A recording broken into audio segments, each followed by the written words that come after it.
before Congress this week, you should now. I don't know what the problem is, but I'm telling you, there is one.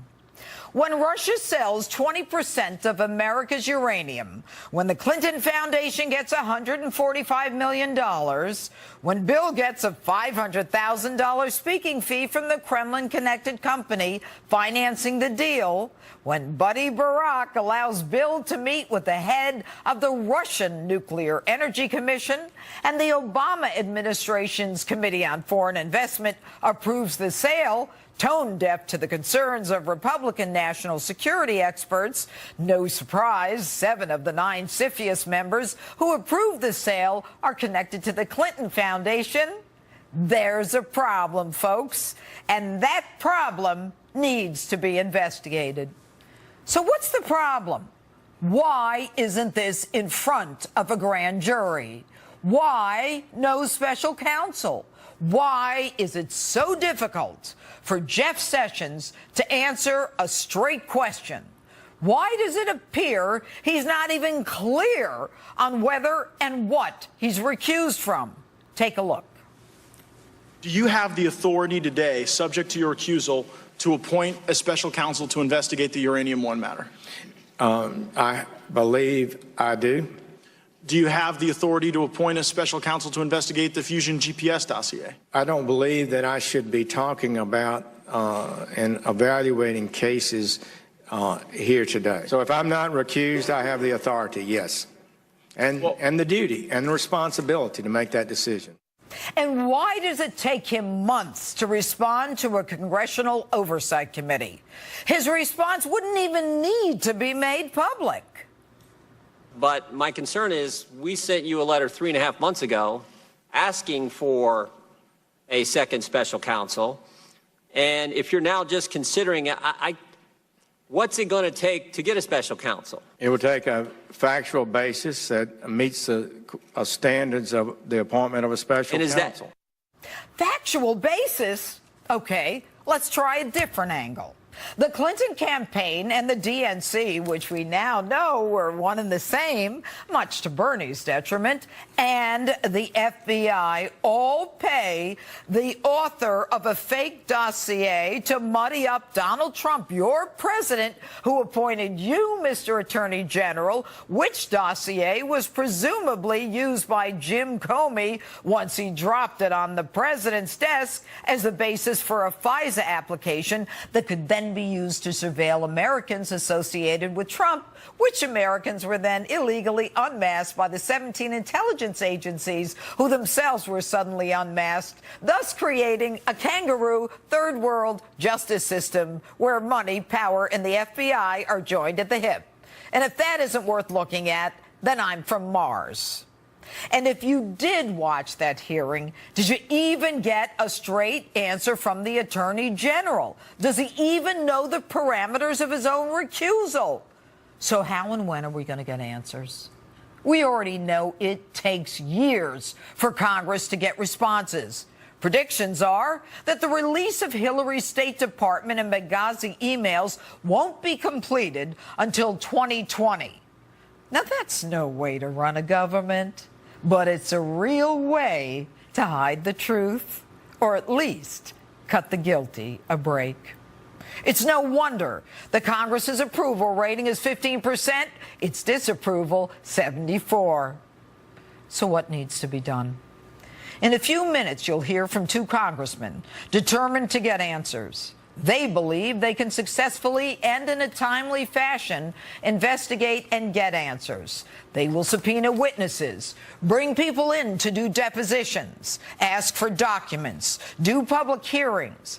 But it must be on a timely schedule. None of this. Ask for a document, wait 3 months, not get the document. 6 months later, consider a subpoena. Wait until the subpoena comes or doesn't come. Basically, running out the scandal clock. The congressional committees need to be supported by leadership, congressional leadership.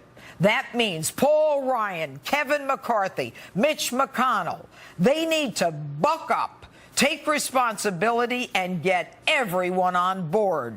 Leadership needs to be in full agreement with committee members, willing to go the distance, willing to go wherever that evidence takes them. And as for the witness who brought Russia's corrupt efforts to pay off whomever they needed to access the United States uranium to the FBI and was then gagged so he couldn't spill the beans on the Clintons, well, he's now going to talk to Congress. There's already an effort to discredit him, which I find rather amusing, given the fact that this businessman was a key witness for the Department of Justice and the FBI, and the left that's attacking him hasn't even heard from him. I don't believe the left can even handle the truth. Now, those same two congressmen are going to tell you that they intend to ask the president to declassify the very application that was used to get the FISA warrant during the campaign. This will tell us whether the dossier created by Hillary and the DNC, and we believe paid for by the FBI as well, is part of the fake FISA application that created the surveillance of Donald Trump and those people connected to the campaign. So to those who say another special counsel serves no purpose, this must stop, I say baloney. I say law and order and truth and justice are the very foundations of this republic. And I am tired of the powerful and the Clintons being above the law that each and every one of us must follow. But Hillary says this appears to be the politicization of the Justice Department and our justice system. This Uranium One story has been debunked countless times by members of the press, by independent experts. It is nothing but a false charge. This is such an abuse of power, and it goes right at the rule of law. Pray tell, Hillary, first of all, who's debunked it? The truth? Hillary is from the school of lie, deny, and delay. She and the Obama administration have thwarted Congress at every turn. Investigations are drawn out for so long that America's collective memory fades to the point where no one really cares anymore, which is just what the plan was in the first place. Look, I was a judge. It's real simple. If someone is subpoenaed and there's no response, you hold that person in contempt. You take a look at the facts, you prosecute, and if justified, you put them in jail. We have a system of laws that we, as an ordered society, have agreed to adopt, follow, and enforce. And even though I'm not on the bench anymore, and even though I'm not the DA anymore, I am going to continue to fight to get honest answers. I don't like when people lie, and I don't like when people try to take advantage of others. Now, I'm going to tell you, my audience, I've gotten some major pushback from people, but I'm still a believer. I still believe in truth and justice. The Department of Justice is the last resort, and I'm still a believer. And that's my open. Tell me what you think on my Facebook page, Twitter, and Instagram, hashtag Judge Jeanine. Now, joining me now with reaction to my opening statement, the president of Judicial Watch, Tom Fitton.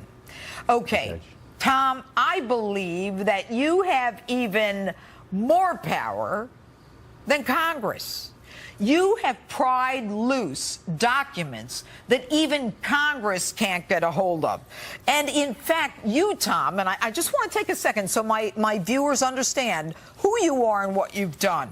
You were the one that unearthed the Obama lie that was peddled by the Obama communications people that they attributed to the intelligence officials, that Benghazi was the result of that horrible video, when in truth it was their failed policy. The lie that they created 6 weeks before the election so that he could get reelected. First of all, how do you get this power? How do you get the answers? And how is it that you're still with us?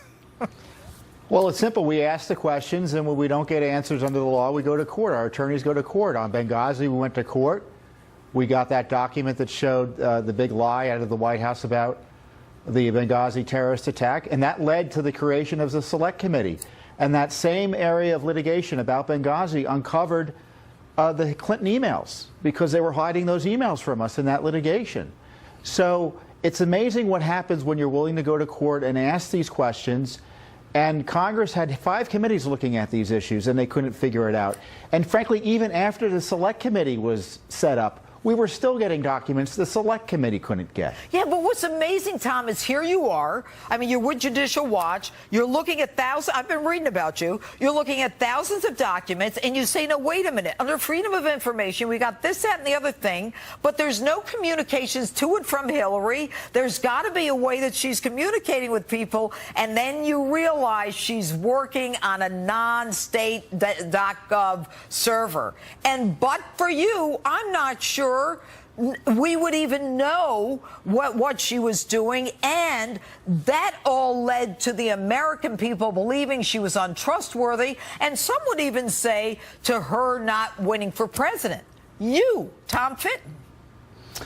Well, it was a team effort for sure, but those were the consequences, it looks like. The American people made that judgment call. Once we got the emails rolling, we found the pay-to-play allegations being out of these emails, where you've got these foreign nationals and donors to the Clinton Foundation going through the Clinton Foundation to get favors from the State Department. And certainly that raised questions about Hillary Clinton. And then even going back further, though, Judge, it was in 2014 we first disclosed that Hillary Clinton, through her husband, speaking fees, got $500,000 from the Russians. Mm-hmm. So now it's 3 years later, and we're still talking about whether we're going to investigate it. All right. There's a pile of allegations on pay-to-play. Let me just say this quickly about about Attorney General Sessions. Mm-hmm. You know, James Comey says boo, and there's a special counsel appointed to target the president with destruction. And we ask questions about why hasn't there been a significant independent investigation of Hillary Clinton, and the Justice Department is tying itself in knots trying to explain how that decision process is going to be made. They still haven't figured out what to do. Why it's really do you outrageous. think that, Tom, it is outrageous. Why do you think that is? Jeff Sessions is an honorable guy. What's he afraid of? I think his recusal, he made a mistake initially in recusing himself. Okay, you from Clinton recused matters, yourself. and he put himself in a box. Counsel. Get a special counsel. And he can take himself out of the box. And he shouldn't appoint a special counsel like Mueller. He should just appoint a special counsel directly, using his powers as Attorney General, to investigate this mess. And let me say this about Congress. Where's Congress been? These allegations have been out there 2-3 years. They haven't done anything.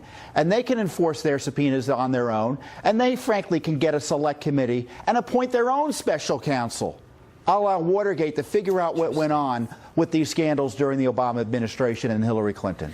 You know what? It's why Congress is held in such low esteem, Tom. We're going to have you back on. I really want to finish this conversation. The American people are fed up. But Tom Fitton, thanks so much for what you've done. We look forward to talking to you again. Thank you, Judge. All right. And next, I headed to Washington to speak to 2 of the congressmen who grilled Jeff Sessions this week. My exclusive interview is next. Then another exclusive investigation. People magazine says Blake Shelton is the sexiest man alive. I found some Americans who have other ideas. Justice rolls on in a moment. Give me the name of someone you think is sexy. Harrison Ford. Oh, I love him. All right, give me another one. This week, I sat down with 2 members of the House Judiciary Committee who grilled Attorney General Jeff Sessions on the Hill, Congressman Jim Jordan and Congressman Ron DeSantis. They divulged some very interesting details about what's next in both the dossier investigation and the Uranium One probe and what the president needs to do. Take a look. Thanks for being with us. I'll start with you, Congressman Jordan. Asked you some very general question. Did you get answers to the questions that you asked the Congress, asked the Attorney General? No, the very first question I asked him is, did the FBI pay Christopher Steele, the author of the dossier? He said he couldn't answer that and wouldn't answer that. I mean, we have staff. We know who our staff are, and we know if they're on the payroll or not and how much they're getting paid. Did the FBI pay the guy who wrote the dossier? And at the same time that we know the Clinton campaign, the Democrat National Committee, were paying Fusion GPS to put together the dossier as well. Why Did that is happen? that important? Because we believe that they did. It's been reported that the FBI did. More importantly, if the dossier, and I think this is what took place, if the dossier became the basis, if they turned a Oppo Research National Enquirer type report into an intelligence document, took that to a FISA court in front of a federal judge and persuaded him that it was real intelligence, and that became the basis for spying on people associated with the Trump campaign, that is not supposed to happen in this country. It does not work that way. Well, we already know it's big time a problem, Congressman DeSantis, because we have the Clinton campaign, the DNC, sending money to Perkins Coie, who then sends money to Fusion GPS, who then sends money to the person, Christopher Steele. Now, we know there are reports that not only did the FBI pay $50,000 to Steele, but that Steele has provided information and worked with the FBI previously. Now, if this is the basis for the FISA warrant, then what we've got is a kangaroo court, and we've got not just a primary on the Democratic side that was rigged, we also have an investigation that is rigged. How can we find out whether or not that Fusion report and Christopher Steele's dossier was the basis of a FISA warrant? Well, I think what we need to do is ask the president to declassify the applications that the FBI used in order to get this surveillance during the campaign. And once we have that information, then we can know whether it was from the dossier or not. Congress has been trying to get this from the FBI for months now. They have fought us tooth and nail on that. And you have to ask yourself why. It's clearly something that Congress and the American people are concerned about. You can provide it in a classified setting if you're worried about that. But yet they've fought us tooth and nail. Okay, so is someone going to make a request to the president to declassify? And it's totally within his power? Yes. Yes. So we're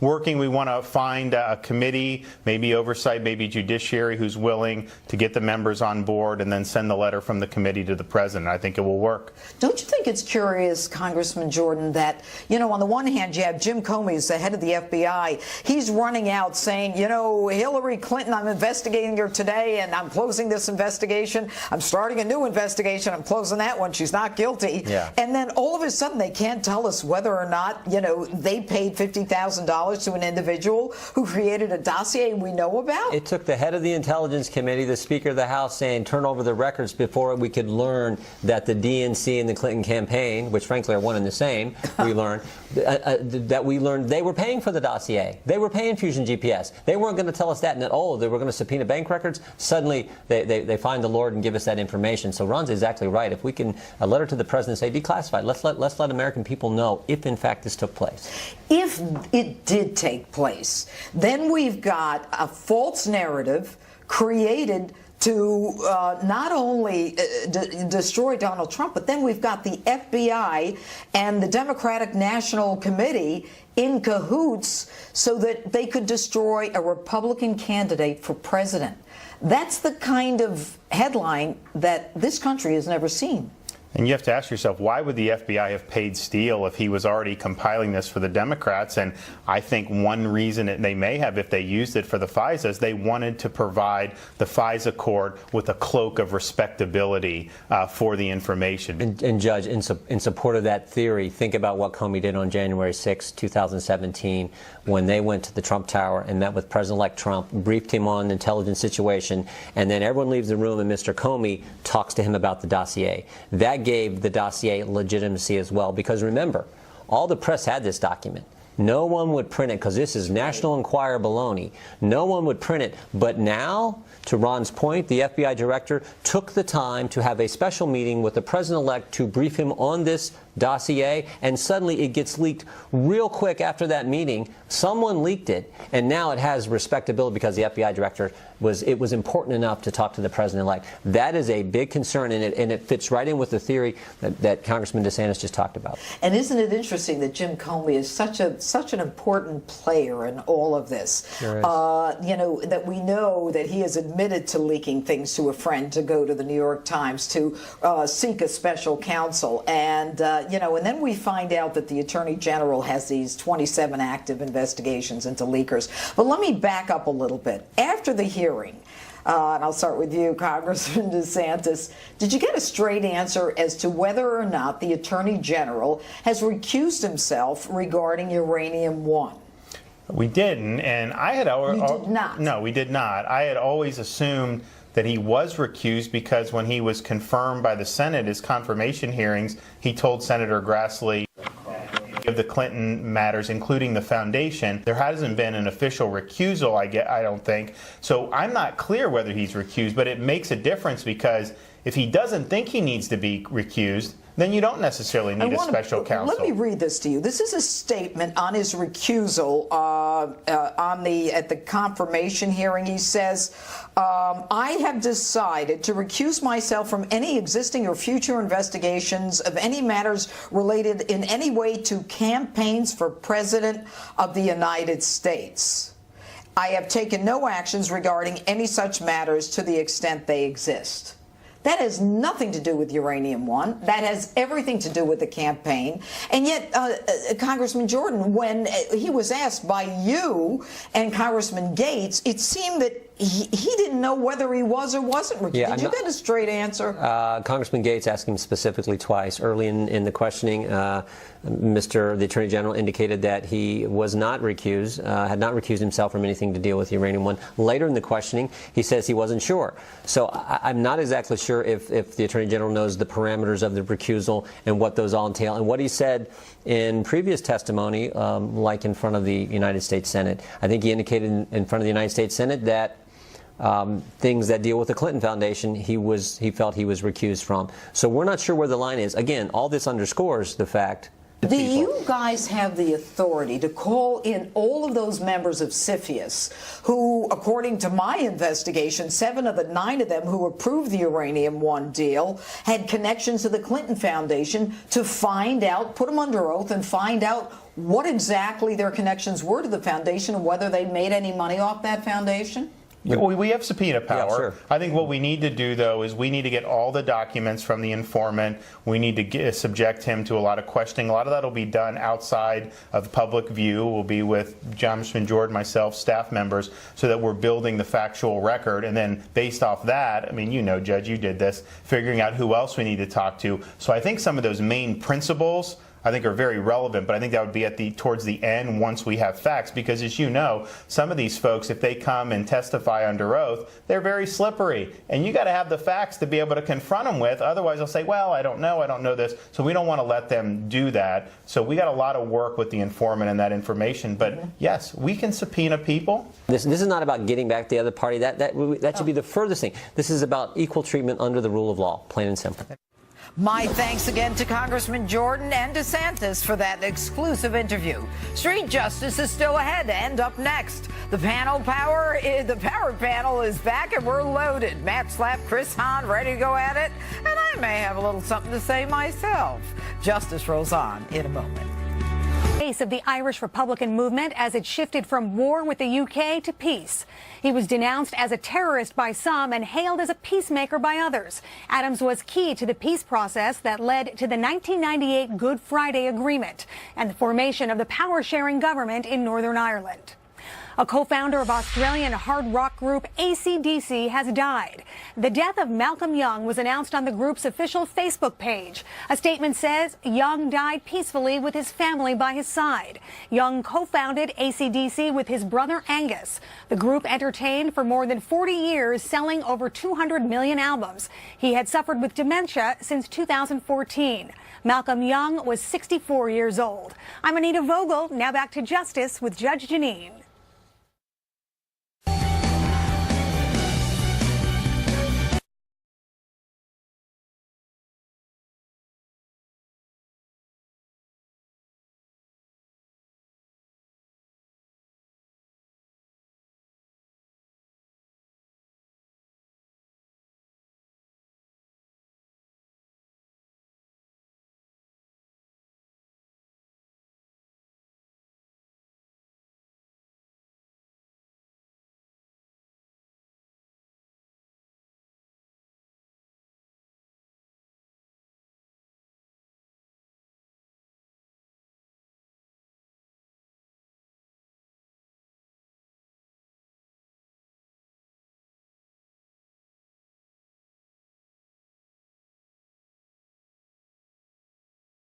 Matt, what do you say the benefit is to the ordinary working American? The ordinary working American has not seen their take-home pay increase in over a decade, Judge.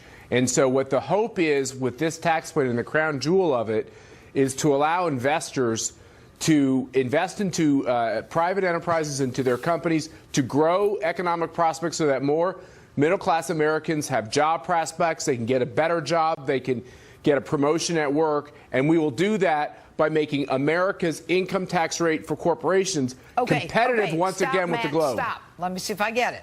So you're saying by reducing the corporate tax rate from 35 to 20%, it's going to help people, businesses, and they're going to hire more people. Yes, no? Yes. Okay. Chris, is that true? It's absolutely false. Why to is the that? extent that businesses to the extent that big corporations take that money and invest it into their product and into their facilities, they will further automate and actually cost jobs. What they're going to do with that money is give Chris, dividends can you stop and for a actually minute? buy back Chris, stock. I said, please stop, Chris. Chris, please stop.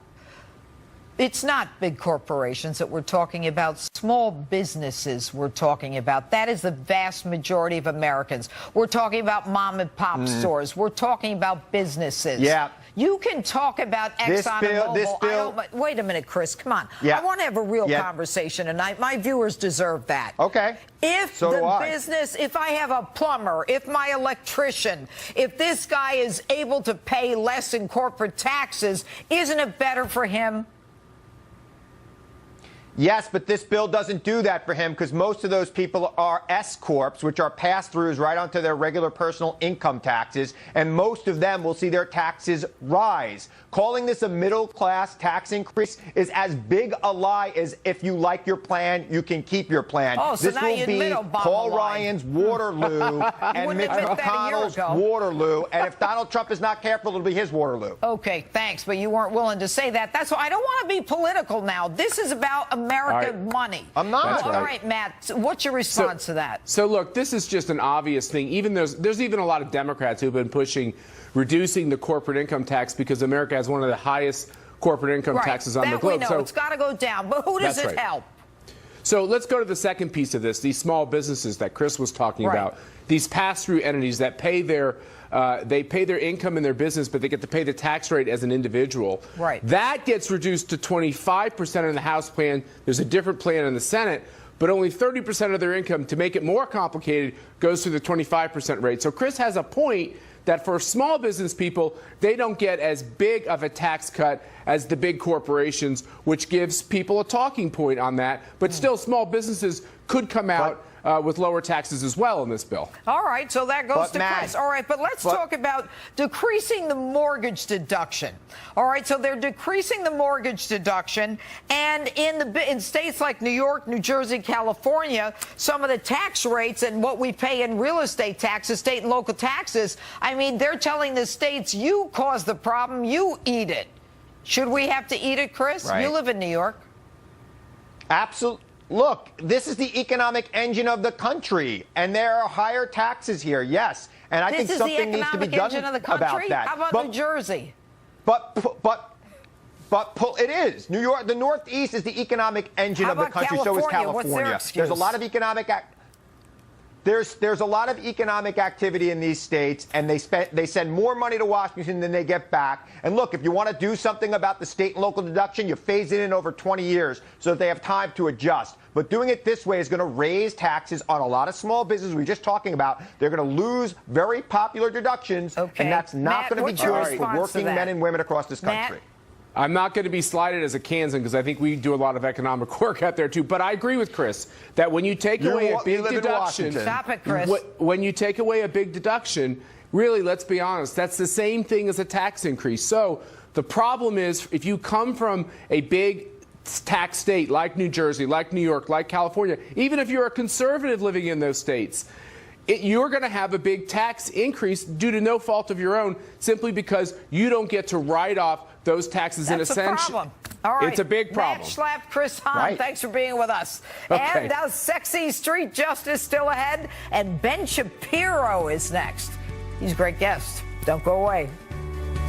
Sexual misconduct scandals dominating the headlines this week. Apologies by Senator Al Franken. Denials by Alabama GOP Senate candidate Roy Moore. Here to react to it all, syndicated columnist and host of The Ben Shapiro Show. Ben Shapiro joins me now. Thanks for being here tonight on Justice. Your first time, Ben. We're thrilled to have you on. All right, Ben, I want to call for the sound of Kirsten Gillibrand from New York when she's being questioned by a New York Times reporter. Why don't you take a listen?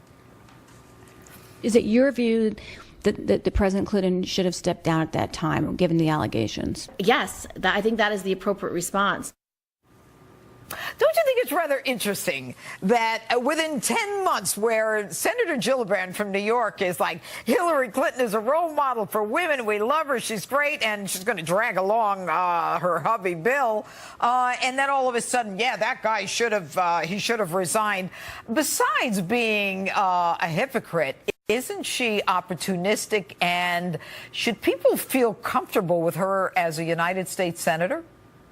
Well, I mean, I'm not sure that they should feel comfortable with her as a United States senator in any circumstances, but certainly, this notion that Democrats have suddenly decided that Bill Clinton should have been impeached 20 years ago, this idea we're going to get in Doc Brown's time machine and go back and get rid of Clinton then, they were all giving him a standing ovation in the Rose Garden when he was impeached, and now they're coming out and saying, 10 months after he becomes politically useless to them, now they're going to throw his corpse under the bus. And when they finally get a chance to condemn somebody who's actually sitting right now, right, Senator Franken, then all of a sudden they say, oh, well, you know what we want? We don't want him to go. What we'd really like is a Senate Ethics Committee investigation. And for people who don't know what a Senate Ethics Committee investigation is, the answer is it's nothing. It's a big nothing. Between 2007 and 2016, there were something like 613 reports to the Senate Ethics Committee for investigation, and there were 0 sanctions, none. So the idea, I mean, Al Franken called for an investigation of himself. He said, I'd like a Senate ethics investigation of me. Yeah. Okay, if you're guilty of stuff, and we know he's guilty, there's a picture of him trying to grab a lady's boobs on... while she's sleeping. There's not a lot to investigate there. If you know you're guilty and you're calling for an investigation, that probably suggests that the investigation doesn't mean a whole hell of a lot. But the whole thing is, when he apologized, and people say, oh, he's so great, he apologized. Hillary apologized, she said, as if she should be telling women how they should react in cases like this. The truth is, he apologized for taking the picture. He didn't apologize for doing all the things she accused him of doing. And yet the left that claims to be the protectors and the guardians of women are the party that never believed women. Hillary Clinton was part of the party that trashed women. I mean, do we owe women like Monica Lewinsky, on whose dress the semen was found, of the president of the United States? Talk about an imbalance of power between a president and an intern. Do we owe her an apology? Do we owe Juanita Broderick an apology, who made an immediate outcry regarding a rape to a minimum of 5 women? That's exactly right. I mean, if you look at the Juanita Broderick story particularly, last year President Trump during the campaign brought up Broderick, and the media said it was completely inappropriate for him to do so. How dare he bring up Juanita Broderick? Now we have op-eds in the New York Times about how Democrats suddenly believe Juanita Broderick, which says to me that this is much more an issue of political convenience for Democrats than it is about any sort of principle that they're trying to uphold. Suddenly they've become conservatives, typical kind of traditionalist conservatives when it comes to sexual misconduct, except when it comes to their own people, of course. There they maintain their old standard. And what's interesting, for years, we have been paying off, the taxpayers, you and me, for the sexual misdeeds of those in Congress. Should Al Franken be forced to resign? I think Franken should go. I think he should be forced to resign. I mean, it doesn't seem to me. What about Roy Moore in Alabama? What should happen to him? I've said that Moore should step down from the race, and I think that if he's elected, he should immediately be not seated. I mean, I think that the allegations against Roy Moore are incredibly serious. They seem to me very credible. He's done almost nothing to rebut any of the serious allegations made against him. And the idea that we are going to be seating people with credible allegations of child molestation against them that haven't been rebutted in any serious way, that doesn't make a lot of sense to me on any level. Listen, if we're going to have a country, if we're going to have a social fabric where we can actually trust each other regardless of what side of the political aisle we're on, then we're going to need to have some sort of standards for the character of the people that we seat in high office. I mean, this is getting to be beyond the pale, and it has been for 20 years, but it seems to be getting worse. All right, Ben Shapiro, thanks so much for being on Justice Tonight. And who's the sexiest man alive? People say he is, but what do the people say? Street Justice is next. Is he the sexiest man alive, Blake Shelton? Yeah, he is, sure. Oh, gosh, not him. So you don't think he's the sexiest man alive? I'm sorry, no. Right. Blake Shelton. Yeah, do you think he is? No. I don't either. Okay, I'm putting him right behind us. Okay, why do you think he's sexy? He's got a beard. We like beards? He's warm. Sexy is about being warm and wonderful and friendly and approachable, and he's sexy. Who is the sexiest man alive? Hit it. Being the egotistical male I am, it's me. Is Blake Shelton sexy? Yeah, he's pretty sexy. Is this guy the sexiest guy alive? I don't think so. Who is the sexiest man alive? That guy? Right? Is that the good answer? We love you. I love you. You're amazing. Oh, I like him too. I'm actually English and have no idea who he is. Oh, good. Is he sexy? He doesn't really do it for me. Give me the name of someone you think is sexy. Harrison Ford. Oh, I love him. Like, what's your favorite movie with him? The original Raiders of the Lost Ark. Yeah, but he wasn't sexy in that. He was. Star Wars. He wasn't sexy in that either. Yes, he was. Do you remember regarding Henry? Yes, he wasn't sexy in that. Who's the sexiest man alive? Him?